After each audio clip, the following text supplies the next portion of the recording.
2.1. Outline the historical development of models of the universe from the time of Aristotle to the time of Newton.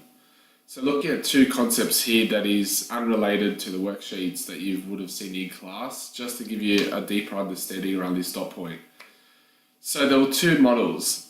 The proposed model was a steady state model, a static universe. So this is where early astronomers believed that the universe was infinite in size.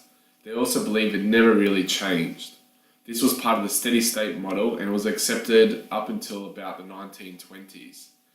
The fundamental part about the 1920s was there was a lot of research with Einstein and many other scientists around gravity, around space, and looking at concepts such as an expanding universe, and which I'm about to explain.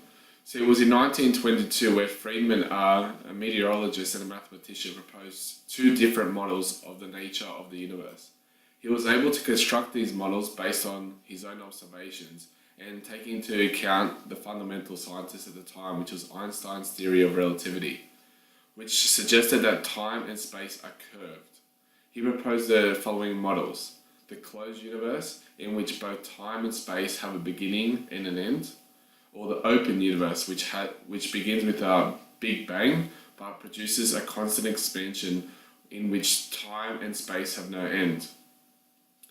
So during the 1920s, a scientist called Edwin Hubble discovered that galaxies with his telescope, and these galaxies such as Andromeda was successful to measure their speeds by using the red shift effect.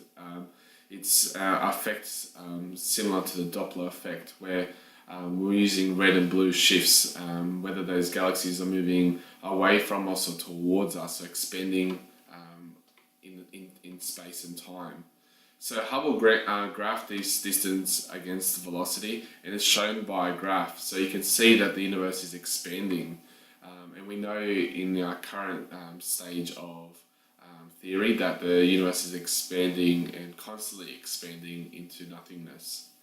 So this here is just a bit more in depth, but it will be related to this syllabus dot point in terms of a short summary. However, the worksheets that are given you around this dot point will help you construct your answer for this 2.1 dot point about the historical developments of the models of the universe.